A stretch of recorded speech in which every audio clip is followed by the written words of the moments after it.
Bismillahirrahmanirrahim. Assalamu alaikum, dear students. Today our topic is ion and its types. Firstly, dear student, we define ion. What is ion? An atom or group of atoms having a charge on it.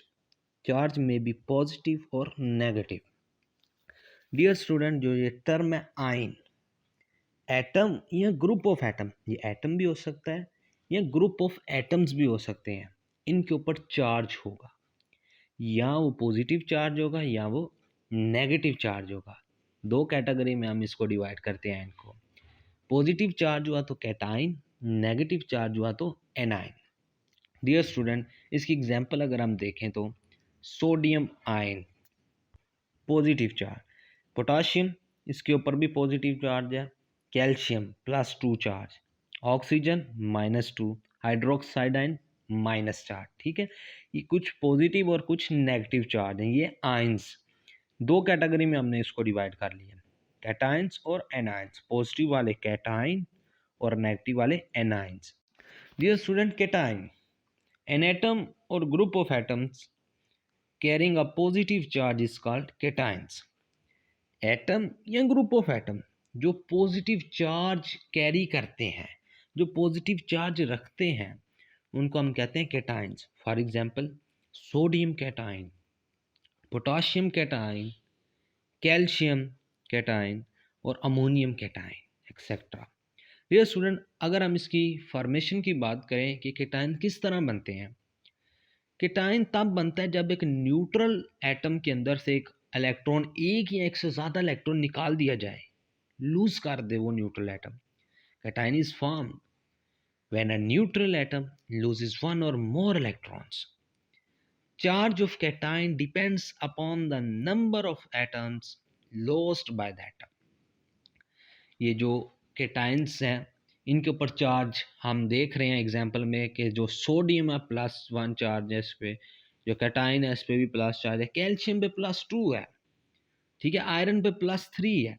ये depend करता है कि वो जो cation है, जो atom है neutral, वो कितने इलेक्ट्रॉन लूज कर रहा है। अगर एक करेगा तो +1 चार्ज जाएगा, ठीक है, जिस तरह अल्कली मेटल करते हैं, alkaline earth metal 2 electron lose करते हैं, Mg+2, Ba+2, Ca+2, ठीक है, ये 2 इलेक्ट्रॉन लूज करते हैं। ठीक है, आयरन ये 2 भी करता है और 3 भी इलेक्ट्रॉन लूज करता है। ठीक है, इसकी +2 भी होती है ऑक्सीडेशन स्टेट और 3 भी होती है। ये डिपेंड करता है कि चार्ज क्या है, उतना चार्ज होगा जितने उसने इलेक्ट्रॉन्स को लॉस किया होगा। ठीक है, depend upon the number of electrons lost by an atom, जितने भी वो इलेक्ट्रॉन लूज करेगा, खारिज करेगा, निकाल देगा अपने अंदर से एटम, उतना ही उसके ऊपर चार्ज होगा। ठीक है, पॉजिटिव चार्ज। स्टूडेंट्स, कैटाइन के बनने का जो ये प्रोसेस होता है, ये एंडोथर्मिक प्रोसेस होता है। बहुत ही इंपॉर्टेंट शॉर्ट क्वेश्चन है। Formation of cation is endothermic process, justify, कि आप इसको जस्टिफाई करें कि जो ये कैटाइन के बनने का प्रोसेस ही एंडोथर्मिक क्यों होता है। डियर स्टूडेंट्स, जो इलेक्ट्रॉन्स होते हैं ना, न्यूक्लियस इलेक्ट्रॉन्स पर बहुत ही फोर्सफुली होल्ड कर रहा होता है, स्ट्रांगली अट्रैक्ट कर रहे होते हैं, ठीक है, अपने न्यूक्लियस के साथ, न्यूक्लियर चार्ज की वजह से। और एक सफिशिएंट अमाउंट ऑफ एनर्जी हमें चाहिए होती है किसी भी न्यूट्रल एटम से इलेक्ट्रॉन निकालने के लिए, जिसको हम आयनाइजेशन एनर्जी कहते हैं। स्टूडेंट्स, हम इसको एनर्जी प्रोवाइड करते हैं एटम को, और ये एनर्जी को ऑब्जॉर्ब करता है। और जब भी कोई सिस्टम या कोई चीज़ या कोई एटम एनर्जी को ऑब्जॉर्ब करेगा, तो वो जो प्रोसेस होगा वो एंडोथर्मिक प्रोसेस होगा। Electron of an atom are strongly attracted by the nucleus. A sufficient amount of energy is required to remove the electron from the outermost shell of a neutral atom. So the formation of cation is endothermic process. तो वो process कौन सा होगा? Endothermic होगा, जब हम energy provide करेंगे atom को इलेक्ट्रॉन को निकालने के लिए। डियर स्टूडेंट, हम सोडियम की एग्जांपल को देखते हैं ज़रा। हमारे पास सोडियम है, सोडियम के पास 11 इलेक्ट्रॉन होते हैं, ठीक है। अब इसने एनर्जी को ऑब्जॉर्व किया और एक इलेक्ट्रॉन निकाल दिया, और ये क्या बन गया? Cation, Na positive. इसकी ionisation energy +496 kilo joule per mole है। ये पहली आयनाइजेशन एनर्जी है, हमने एक इलेक्ट्रॉन निकाला। जब हम दूसरा निकालेंगे तो हमें ज़्यादा एनर्जी देनी पड़ेगी, क्योंकि एटम का साइज़ छोटा हो गया है और जो न्यूक्लियस की अट्रैक्शन है अपने आउटर मोस्ट इलेक्ट्रॉन के साथ वो स्ट्रोंगली हो गई है। डियर स्टूडेंट, हम तब ही इलेक्ट्रॉन निकाल सकते हैं किसी एटम से जब हम हीट प्रोवाइड करेंगे, इसलिए हम इसको कहते हैं एंडोथर्मिक प्रोसेस।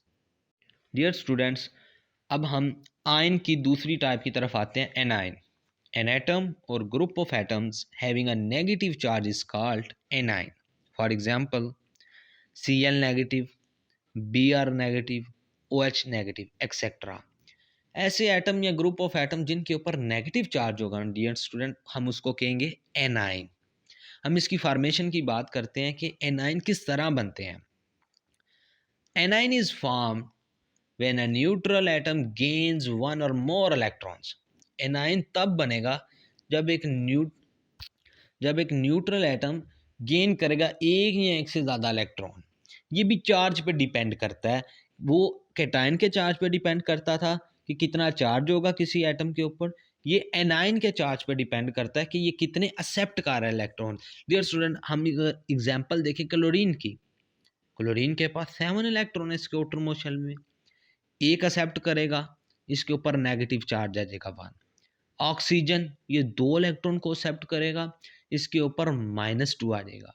अगर हम नाइट्रोजन की डियर स्टूडेंट बात करें, वो 3 इलेक्ट्रॉन एक्सेप्ट करेगा, -3 उसके ऊपर चार्ज आ जाएगा।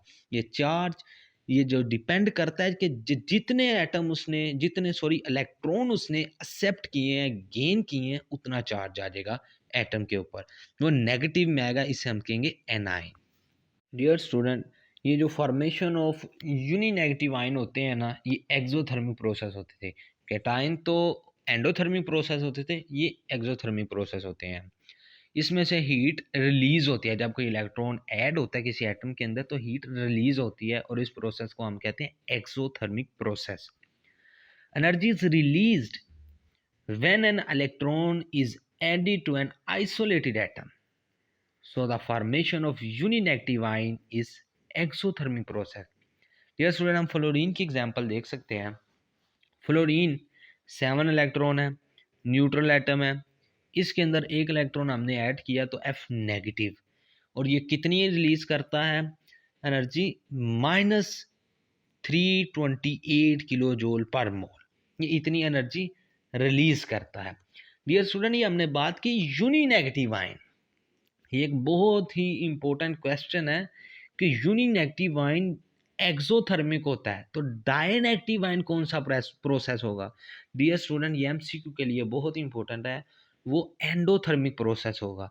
वो इसलिए एंडोथर्मिक प्रोसेस होगा क्योंकि जब हमने एक इलेक्ट्रॉन ऐड कर दिया तो एनर्जी रिलीज हुई, जब हम दूसरा इलेक्ट्रॉन ऐड करेंगे तो इलेक्ट्रॉन इलेक्ट्रॉन के दरमियान रिपल्शन होगी, जिस वजह से हम उसको ऐड नहीं कर पाएंगे और हमें उसको हीट प्रोवाइड करना होगी, एनर्जी प्रोवाइड उसको करना होगी। और जब भी हम किसी सिस्टम को या किसी एटम के अंदर अब दूसरा एटम दाखिल करने के लिए इलेक्ट्रॉन को ये एनर्जी प्रोवाइड करेंगे, तो वो एनर्जी जो होगी वो प्रोसेस होगा, एंडोथर्मिक प्रोसेस होगा। ये बहुत इंपॉर्टेंट एमसीक्यू है कि the formation of dinegative ion is endothermic process. Uninegative exothermic process, dinegative endothermic process.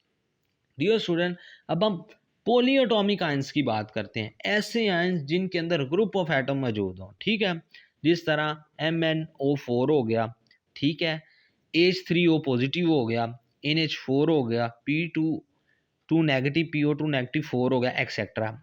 ऐसे आयंस जिनके अंदर मैनी एटम हो और उनके ऊपर चार्ज पॉजिटिव या नेगेटिव हो, ठीक है, इसको हम कहते हैं polyatomic ion. Dear student, ये बहुत दफ़ा पेपर में ये क्वेश्चन पूछे गए हैं कि why the size of cation is smaller than its parent atom, कि जो कैटायन का साइज है वो अपने पेरेंट न्यूट्रल एटम से छोटा क्यों होता है। डियर स्टूडेंट, बहुत ही सिंपल इसका आंसर है, क्योंकि कैटायन बनता किस तरह है, जब एक या एक से ज़्यादा इलेक्ट्रॉन वो लूज करे, ठीक है, वो लॉस करेगा तो उसका जो साइज होगा वो कम हो जाएगा, रिड्यूस हो जाएगा, उसमें इलेक्ट्रॉन की कमी होगी। न्यूक्लियस जो है बाकी इलेक्ट्रॉन पे बहुत ही स्ट्रोंगली होल्ड करेगा, ठीक है, उनसे अट्रैक्शन शो करेगा, जिस वजह से उनका जो अट्रैक्शन है वो ज़्यादा हो जाएगी और साइज कम हो जाएगा। The size of cation is smaller than its parent size because one or more electron lose from its parent atom. उसके पेरेंट एटम में से एक इलेक्ट्रॉन निकल गया, एक से ज़्यादा निकल गए, पीछे जितने भी बचे न्यूक्लियस उन पे बहुत ही फोर्सफुली अट्रैक्शन अपनी शो करेगा, जिस वजह से उनका साइज रिड्यूस हो जाता है, कम हो जाता है। हम सोडियम की एग्जांपल यहाँ देख सकते हैं कि 186 पिकोमीटर एक न्यूट्रल सोडियम एटम का एटॉमिक रेडियस होता है। जबकि अगर सोडियम आयन की बात करें, एक इलेक्ट्रॉन उसने लूज कर दिया तो 95 पिकोमीटर, ये हम डायग्राम में भी क्लियरली देख सकते हैं कि अपना एक इलेक्ट्रॉन लूज करने के बाद जो सोडियम कैटायन बनता है वो अपने पेरेंट एटम से छोटा होता है। डियर स्टूडेंट, इसी तरह एक और क्वेश्चन आता है कि size of anion is larger than its parent atom. ये जो एनाइन का साइज है वो अपने पेरेंट एटम से बड़ा क्यों होता है? एनाइन डियर स्टूडेंट बनता किस तरह है? एनाइन तब बनता है जब एक या एक से ज़्यादा इलेक्ट्रॉन ऐड किया जाए किसी न्यूट्रल एटम ने, तब एनाइन बनता है। जब हम एक या एक से ज़्यादा इलेक्ट्रॉन ऐड करेंगे तो जो इलेक्ट्रॉन होगी उनकी अमाउंट, उनके नंबर ज़्यादा हो जाएंगे एटम के अंदर, जिस वजह से उसका साइज बढ़ जाएगा। The size of ion is larger than its parent atom because one or more electrons add in an atom. Number of electrons in an atom increase. Dear student, हम क्लोरीन की एग्जांपल को देखते हैं। Cl, इसका ये जो chlorine का जो एटॉमिक रेडियस है वो 99 पिकोमीटर है। जब हम इसके अंदर एक इलेक्ट्रॉन ऐड करेंगे तो जो क्लोरीन, जो क्लोराइड आयन होगा 181 पिकोमीटर, इतना एटॉमिक रेडियस उसका बढ़ गया इलेक्ट्रॉन ऐड करने से। नंबर ऑफ इलेक्ट्रॉन्स बढ़ गए तो उसका साइज एटॉमिक रेडियस बढ़ जाता है। ठीक है, ये हम क्लियरली इसको डायग्राम में भी देख सकते हैं। डियर स्टूडेंट्स, अब हम मॉलिक्यूलर आयन को देखते हैं। ये मॉलिक्यूलर आयन कब बनता है, किस तरह बनता है, ये क्या होता है? Molecular ion is form when a molecule loses or gains an electron. Molecular ion तब बनेगा जब एक मॉलिक्यूल या तो गेन करेगा इलेक्ट्रॉन्स को या लूज करेगा, तब बनेगा मॉलिक्यूलर आयन। फॉर एग्जांपल, इसके हम एग्जांपल देख सकते हैं। एक हमारे पास मॉलिक्यूल है मीथेन का CH4, इस पर पॉजिटिव चार्ज है, यानी कि इसने लूज किया इलेक्ट्रॉन।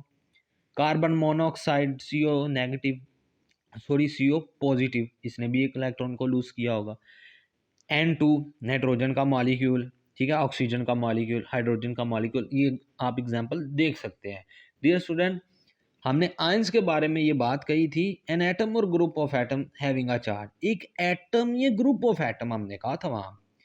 एटम्स के वो आयंस होते हैं, मॉलिक्यूल्स के मॉलिक्यूलर आयन होते हैं। ठीक है, ये मॉलिक्यूलर आयन मॉलिक्यूल से बनेगा, पहले मॉलिक्यूल बनेगा फिर इनके आगे आयंस बनेंगे, उसको हम मॉलिक्यूलर आयन कहेंगे। ठीक है, cationic molecular ions are more abundant than anionic molecular ions.